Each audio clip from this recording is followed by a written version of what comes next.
सोच्नुहोस् त, भोलि बिहान तपाईँ बिउजिँदा अफिस जाने कुनै हतार छैन, हाकिमको गाली खाने कुनै डर छैन र ब्याङ्क ब्यालेन्स घट्ने भन्ने कुनै चिन्ता छैन। तपाईँ जहाँ हुनुहुन्छ केवल आफ्नो खुसीको लागि हुनुहुन्छ। यसलाई भनिन्छ आर्थिक स्वतन्त्रता। अर्थशास्त्रको एउटा नयाँ भिडियोमा तपाईँलाई फेरि पनि स्वागत छ। अब हामी बढ्छौँ भिडियोतर्फ। आजको यस भिडियो हामी कुरा गर्नेछौँ 40 वर्षको उमेरमा आर्थिक स्वतन्त्र कसरी हुने। भिडियो सुरु गर्नुभन्दा म पहिले नै भन्न चाहन्छु कि यदि तपाईसँग डिसिप्लिन छैन भने यो भिडियो अहिले नै स्किप गर्नु होला, किनकि डिसिप्लिन नभएको मान्छे कहिले आर्थिक स्वतन्त्र हुन सक्दैन। र अब हामी ढिला नगरिकन भिडियो अगाडि बढाउँछौँ र सुरु नम्बरमा छ आक्रामक बचत। सामान्य मान्छेले कमाउँछ, खर्च गर्छ, बाँकी रहेको थोरै पैसा बचत गर्छ। तर चाँडै आर्थिक स्वतन्त्र हुने मान्छेले आफ्नो कमाइको कम्तीमा 50 देखि 60% सम्म बचत गर्नुपर्छ। यसका लागि महँगा ग्याजेट, देखावटी जीवनशैली र फजुल खर्चलाई नियन्त्रण गर्न सक्नुपर्छ। दोस्रो नम्बरमा छ चक्रवृद्धि ब्याज। पैसालाई बैंकको चल्ती खातामा मात्र राखेर महँगीले खाँदै जान्छ। यसलाई सही ठाउँमा लगाउने गर्नुपर्छ।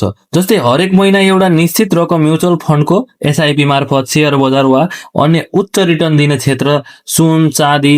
यदि तपाईले 15 वर्षसम्म निरन्तर सही ठाउँमा लगानी गर्नुभयो भने कम्पाउन्डिङको जादुले तपाईको सानो बचतलाई ठूलो पहाड बनाइदिन्छ। तेस्रो चरणमा छ अतिरिक्त कमाई। एउटा जागिरको भरमा मात्रै चाँडै आर्थिक रूपमा स्वतन्त्र हुन गाह्रो छ। त्यसैले आफ्नो मुख्य काम बाहेक पार्ट टाइम काम, फ्रीलान्सिङ वा डिजिटल प्लेटफर्महरूमा अतिरिक्त आम्दानी साइटको स्रोत बनाउनुहोस् र त्यो पूरा पैसा लगानी गर्नुहोस्। दर्शकहरूलाई म भन्न चाहन्छु कि 60 वर्षको उमेरमा पुगेर शरीरले साथ नदिँदा रिटायर हुनुभन्दा 40 वर्षमै आर्थिक रूपमा स्वतन्त्र भएर आफ्नो जिन्दगी आफ्नै शर्तमा बाँच्नुको मजा नै बेग्लै हुन्छ।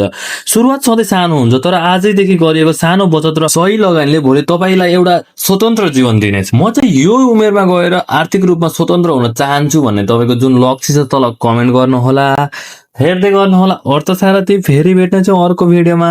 हस्त, धन्यवाद।